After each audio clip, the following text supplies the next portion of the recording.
Rainy season approaches, concerns are mounting in the displacement camps of Marib Governorate, where hundreds of thousands live in tents and shacks that offer no protection from violent storms or torrential floods. The Fan Report has more details.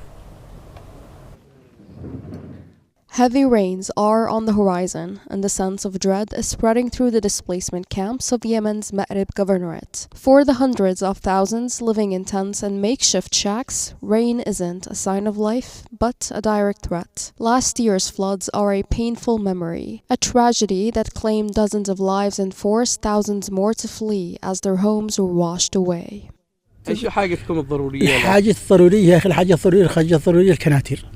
What we need the most is proper shelter to protect our families and belongings.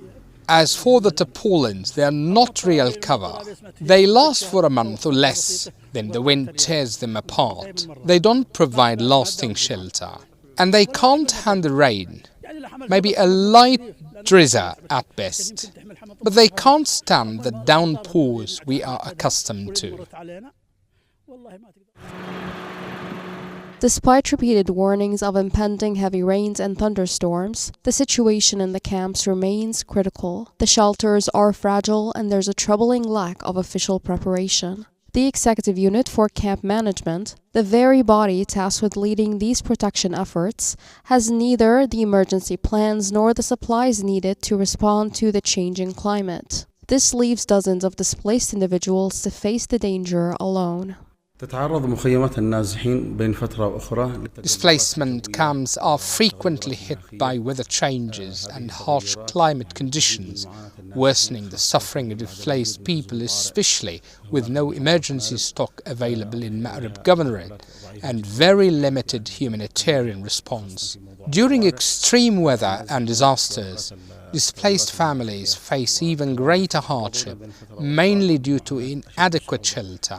Most still live in worn-out tents or makeshift structures that are no longer viable.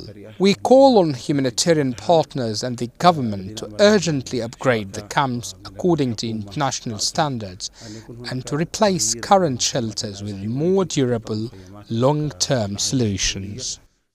A recent report from the Marib office of the Ministry of Planning and International Cooperation paints a stark picture. Over 70% of the displaced population is living in unsafe areas. These individuals are directly exposed to the risk of flooding due to weak shelters and poor infrastructure. Without immediate action, the upcoming rainy season could trigger another humanitarian disaster as devastating as those of the